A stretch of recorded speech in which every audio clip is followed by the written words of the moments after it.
Welcome into another video here, legends. Obviously, trades surrounding my Supercoach team. But firstly, we're going to get our tipping out of the way there, and it was a really good week. I got a couple of the outsiders there, which was really cool on that Saturday. But they missed out on the Eels and the Broncos there, which hurt a little bit, but still was able to make rankings 201st out of 17,786 Cowboys fans. So doing a good job there. Myself and Michael have got out to a sizable lead in the tipping comp. He got that one back on me, unfortunately, the Dogs versus the Eels. And won't be tipping the Eels for a little bit there as well. So, good situation there on that one. And my tips for this week. So, Sharkies with Hines back and Trindle as their combo. And obviously their really good win last week. I'm expecting them to beat the Dolphins here. It won't be a massive one at all. And we know that last year we did see the Dolphins absolutely trounce the Sharkies in a fixture around this time last year. So it could obviously happen again, but Sharkies at home I think is going to be a win for them. Raiders up against the Cows. I'm going to be selecting the Raiders. They have obviously plenty of grit, something that the Cowboys don't have. So very, very simple on that front. We're going on that one there. For the Bunnies up against the Broncos, I actually think this is a fairly hard tip to do, just with the Bunnies playing a little bit better and the Broncos struggling a little bit. You do see them down in 8th, only winning 7 and losing 6 there. With the Bunnies, yes, on a not a great spot in the ladder, but they're improving and playing much better. So I'm a little bit worried about the Bunnies, and I don't think I'm going to switch my tip. I do think the Broncos will bounce back with all their Origin guys getting an extra week's rest then, a normal sort of week for them, which will be good. Still no Reece Walsh, but I do think that Broncos can come out with a win against the Bunnies there in a tighter clash. Tigers up against the Titans. I also find this fairly difficult as well. The Tigers aren't playing very well at all at the moment. They have a lot of injuries as well. So I do have to tip the Titans on that.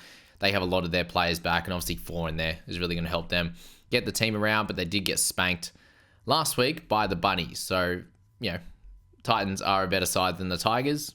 It says it on the wins and loss column, but not by much there. So Titans just even away from home. Not super confident, but not the worst in the world either. Now, for the hardest tip of the week, Warriors up against the Storm. I've actually gone with the Wars at the moment. With SJ returning, it only helps this side, and they're playing really, really well at the moment. The Storm are continuing to get wins, and that's my worry here, is the fact that they've won 9 and 3. So they're winning 75% of their matches. This one's away from home as well, so that's something to note against the Wars. That's a part of the reason why I am selecting the Wars in this one. And Storm just, allowing a lot of points against some teams you probably wouldn't think so. Like, they've got plenty of firepower still, but they still don't have Pat. And, the Wars getting SJ back. I'm going to give them the nod in this one. Hopefully they can continue their winning ways. And obviously, confidence is built from these wins, and they're really building that up over the last few weeks. And, in a better spot than where they were, but they're still 6-6, and they've got some work to do there for sure with that one draw against the Eagles.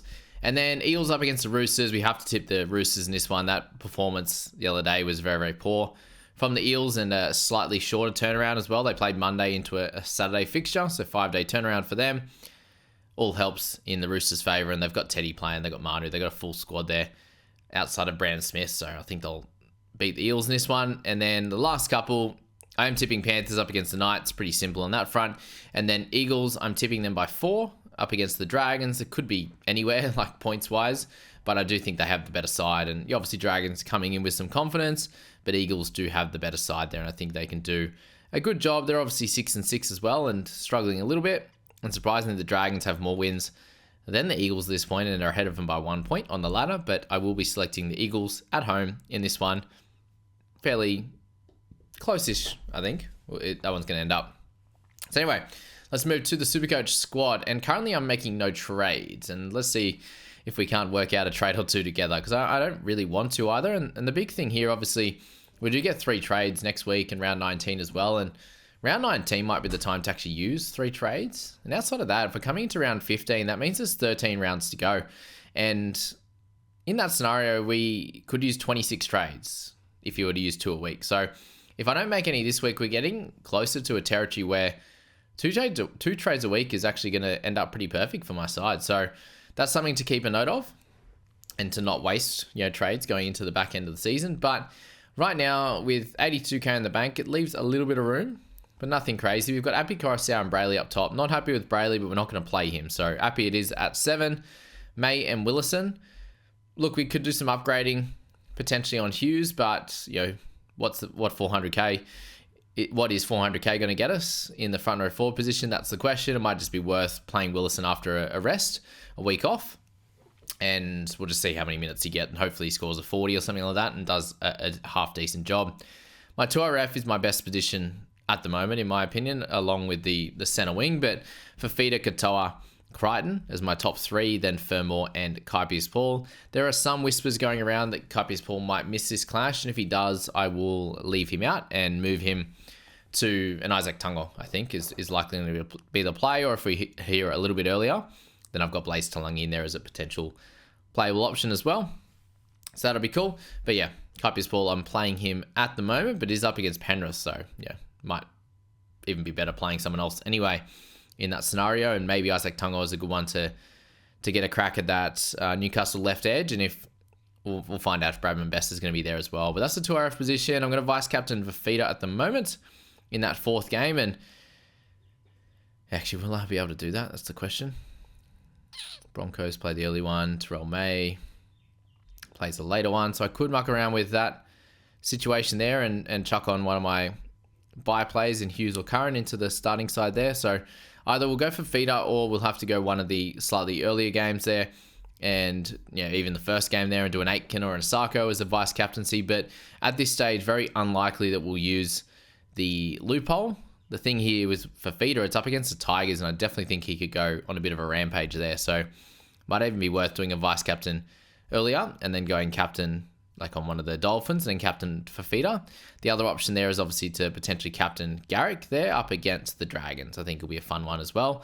Down that left-hand edge, obviously it's against Sully and Ravalawa, but not the worst edge to attack as well there either. So that's the potential options there. Hughes and Walker, very happy with the halves combination right now with Dylan Brown in at 6. And then we've got Garrick, Holmes, Sasako and Aiken.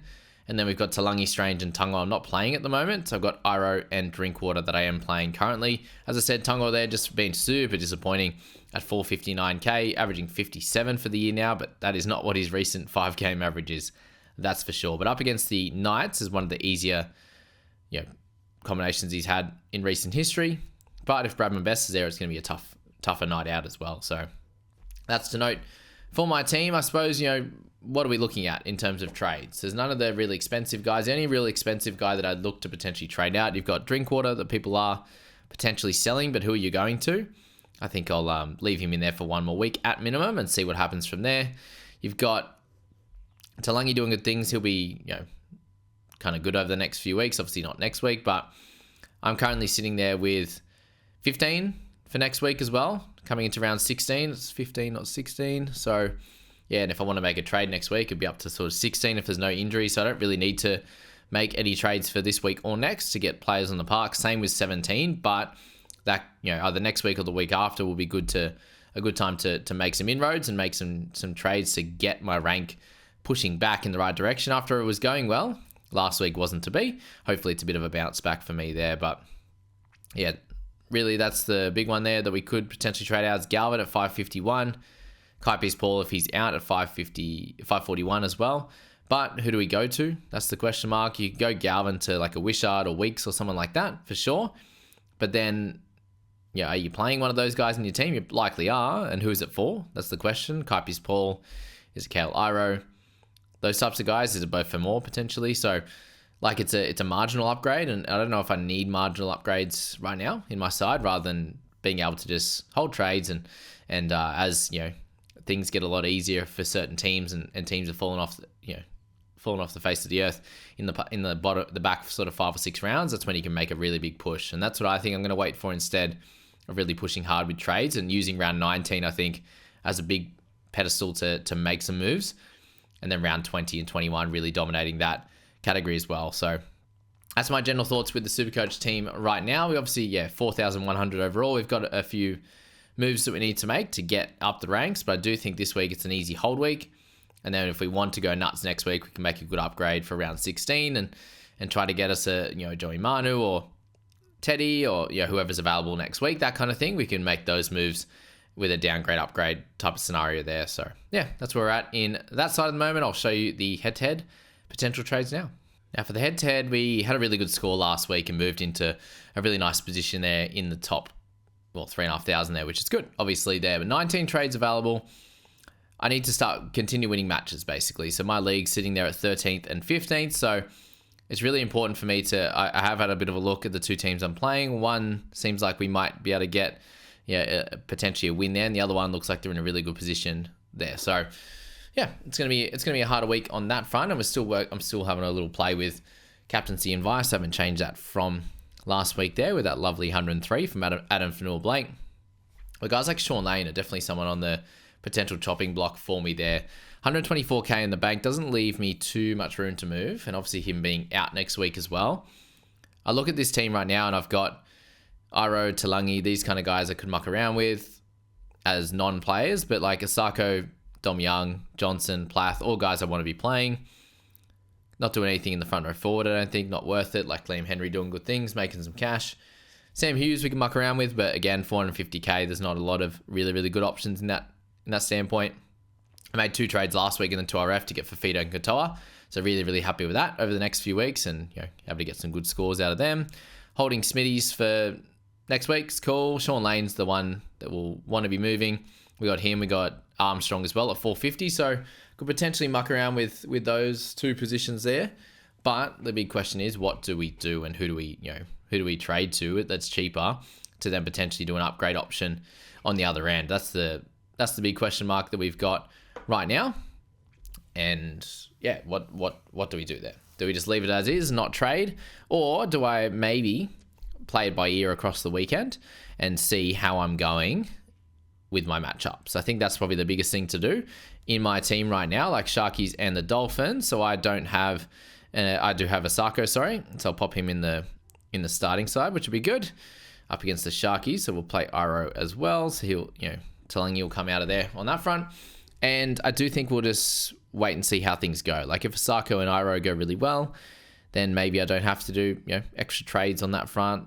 I don't have a Ewan Aitken at the moment, so that's something I'm potentially looking at in this side as well, as to how I could potentially get to that if I do a downgrade upgrade. But again, do we want to be using trades when I might need them in the back end? These are things you need to think of as a head-to-head coach, especially that I'm chasing wins at the moment, because we need to look at also when our finals start and these types of things. So your view league there, you've got what we can win, obviously, and then the results.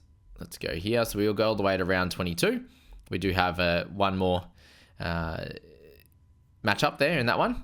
And then we go into finals 23, 24, 25, 26. So considering it's round 15, I do still have, 8 rounds to go? 1, 2, 3, 4, 5, 6, 7, 8. Yeah, 8 rounds to go. So I do need to get in the top 8 by that point. And a shout out to Martin, who's actually coming first overall in the whole of Supercoach right now. So he's in my comp. So that shows the difficulty of the comp there for sure. If you do look at the head-to-head situation, it's actually crazy how these things play out sometimes. So see all these points against, guys, 14,600, 14,900, 14,800, etc., etc. You get down to Jamie, he's got 16,000 against him. So that's 1,200 points more that I've copped compared to some other teams. So you just see even teams that are losing behind me at 14,900. Very close in terms of wins, but they have 1,300 less points than me. So, Josh here in front, I'm beating him by 1,200 points overall, but he's got an extra point than me. So there's things that can happen, and hopefully that kind of works itself out as we get closer to where I need to be. But this, this top 3 is really kind of set there at 26, 22, and 20 points. And then from 4th all the way to me at 13th, there's 3 points separating us. So if I can get a couple of wins here and get myself into the 8, we'll be in a really good position going forward. So that's where I'm at with my head-to-heads. I think it's just working out kind of what my teams are going to be at after this first game. And I think I might make some decisions there, because really outside of the potentially getting Ewan Aitken, there's no one really from the Dolphins that I want to be targeting, or the Sharks, clearly, unless you're going cheap in like a Talakai and making that like cheeky play this week. I just think I can wait, see where the other teams are at, and hopefully they don't watch these videos, so they don't really know too much about what I the moves I'm making and things like that. So that's where I'm at with the head-to-head side. It's in a good position, obviously, with Johnson coming back, having Young returning as well. Guys like Manu would be fun to own as well. So there's a couple of guys that we might want. Young, Aiken, these types of players. So, Manu, Aiken, these types of players. So we'll work that out across the weekend. And if we do need to do like a downgrade upgrade situation, that might be the play, given I'm a head-to-head side here. Maybe a Fletcher Sharp cash out type of option who potentially plays round 19 could be the play for this side, and I do make that upgrade on the other side. That's something that I'm potentially thinking of there. So we can do that with the head-to-head side when we're kind of more focused on getting wins now. I think that could definitely be a way to go, and I'll have a muck around with that over the next couple of hours just to set that up. We obviously got 7.5 hours until the next lockout and the first game tonight. So yeah, I'm excited to kind of play around with that. Maybe Sean Lane goes to a super cheap guy and I upgrade Armstrong to Latrell for this week, like just for an all-out play, try and get a win this week. So that's an option. We've got Manu, all those guys that could be options as well. But I'll have a muck around with that and see how it all plays out heading into round 15. Thanks for being here, guys, in the Supercoach video. We'll get the fantasy video out very, very soon. Cheers, guys. Bye.